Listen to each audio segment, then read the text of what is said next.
Ainda que a ideologia de Karl Marx se tratava de um sistema econômico e a ideologia nazista de Hitler da eliminação, do extermínio de uma etnia, mas o nazismo e o comunismo são almas gêmeas, são frutos da mesma placenta. Mas, na verdade, a técnica utilizada pelo deputado Ottoni de Paula e outros que fazem parte do gabinete do ódio é criar esta cortina de fumaça onde se procura criar um inimigo imaginário. Ele mesmo disse que é um discípulo de Olavo de Carvalho. Então, este inimigo imaginário seria o comunismo, o socialismo, o nazismo, e aí se cria toda uma versão em torno deste tema, misturando fatos e assim por diante, mas muito especialmente para distrair, para levar por um outro caminho a reflexão efetiva que o povo brasileiro precisa fazer e está fazendo hoje. Vejam que eu, ao falar durante 5, 7 minutos sobre nazismo, comunismo, socialismo, o deputado não fala sobre a realidade que o Brasil está vivendo. O Brasil hoje é governado por Bolsonaro. O bolsonarismo está causando prejuízos enormes para o bem-estar da vida do povo brasileiro. O desemprego cresceu brutalmente. Nós tivemos um enfrentamento da pandemia absolutamente desastroso. Milhares de pessoas morreram porque o governo Bolsonaro e o bolsonarismo boicotaram o uso das vacinas. O Brasil tem cada vez mais gente passando fome. O Brasil está agredindo o meio ambiente e gerando um prejuízo incalculável para as futuras gerações. O sistema educacional brasileiro está cada vez mais asfixiado. Há uma perseguição em curso no país a pessoas que criticam o governo. A liberdade de imprensa está sendo atacada e, para completar, e junta com a segunda parte desta narrativa que o deputado Ottoni de Paula, como um grande líder do gabinete do ódio, e deste tipo de versão de como fazer a política para criar esta chamada guerra das milícias digitais, ele volta a falar deste embate com o Supremo e o TSE. Por quê? Porque estes parlamentares e o presidente Bolsonaro percebem com cada vez mais clareza que é um desastre o resultado do governo deles. O governo Bolsonaro não resolve nenhum dos problemas dos brasileiros. Como eu disse há pouco, eu tenho que ser resumido numa fala destas, nós temos cada vez mais desemprego, cada vez mais fome, cada vez mais desigualdade, cada vez mais descrédito do Brasil a nível internacional, cada vez mais prejuízos para o povo brasileiro.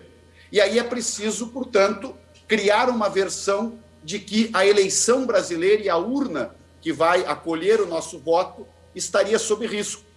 Não, a eleição brasileira está absolutamente segura. O problema da eleição brasileira é que Bolsonaro, o deputado Ottoni de Paula e outros que compõem a milícia digital querem desacreditar a eleição porque sabem que vão perder e querem preparar um ambiente de golpe. Inclusive, o jornalista Luiz Nassif, não tenho tempo hoje para aprofundar isso, mas faz uma matéria muito importante esta semana, onde, por exemplo, as Forças Armadas fizeram um questionário ao Tribunal Superior Eleitoral.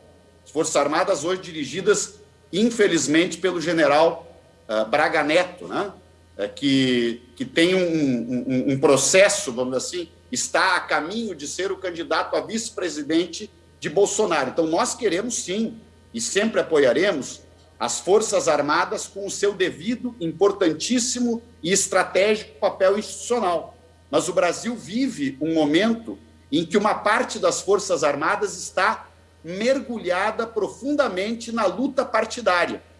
E isto coloca riscos enormes para aquilo que tem que ser o futuro que todos nós almejamos para o Brasil. Então, as Forças Armadas jamais deveriam fazer qualquer pergunta para o Tribunal Superior Eleitoral. As Forças Armadas não têm nada a ver com a justiça eleitoral e com as eleições. As Forças Armadas têm que cuidar do seu papel institucional, que é defender o Brasil, defender as nossas fronteiras e garantir, né, que o país efetivamente seja respeitado nos seus limites, fronteiras, etc., e exercer os seus papéis. As Forças Armadas não têm como função analisar o funcionamento de uma urna eletrônica. Agora, o que Bolsonaro quer, o que Braga Neto e estes outros militares que estão envolvidos com esta ideia de criar o ambiente para justificar um golpe contra as eleições, isto apareceu no 7 de setembro, isto aparece em todas as falas de Bolsonaro, isto apareceu naquela bobagem que foi levantar a proposta de um voto impresso, que seria voltar a um ambiente absolutamente que deve ser esquecido no país. A urna eletrônica é totalmente segura. Agora, o que está em curso, presidenta Rosângela Gomes, é um processo em que este gabinete do ódio ele se especializa na guerra cultural. Ele não governa, o governo Bolsonaro não governa o país. O ato de governar, de resolver os problemas, de construir estradas, de resolver o problema de falta d'água, de resolver o problema de falta de energia, de saúde, educação, isso é totalmente secundarizado, porque a prioridade número 1 do governo Bolsonaro é o Ministério da Guerra Cultural, é o Ministério do Gabinete do Ódio. E esta fala do deputado Ottoni de Paula, ela é um exemplo dos mais acabados de como eles vivem. Eles querem lhe convidar, o senhor, a senhora brasileiro, que está passando fome, que perdeu o emprego, que está vendo seu filho sem oportunidade de ir para uma universidade, que está vendo a perda de perspectivas, vê que a sua vida está pior a cada dia, eles querem lhe convidar para discutir comunismo, socialismo, nazismo, para discutir urna eletrônica e assim por diante. Isto é guerra cultural. Isto é uma tentativa de desviar o foco dos reais problemas. O que os brasileiros vão escolher ao longo dos próximos meses é um governo para governar o Brasil.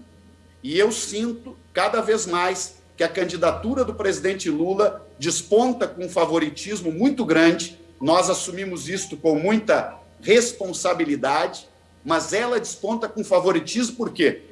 Porque Lula significa um governo e uma possibilidade real de repactuar este país, de abandonar esta escalada de ódios, de intolerância, de guerra cultural, de voltar a gerar empregos, de voltar a melhorar o salário das pessoas, de voltar a cuidar da saúde pública, de respeitar a ciência, de investir em ciência e tecnologia, de voltar a respeitar os servidores públicos de carreira, de voltar a colocar as Forças Armadas no seu devido papel institucional, de voltar, enfim, à normalidade democrática no país.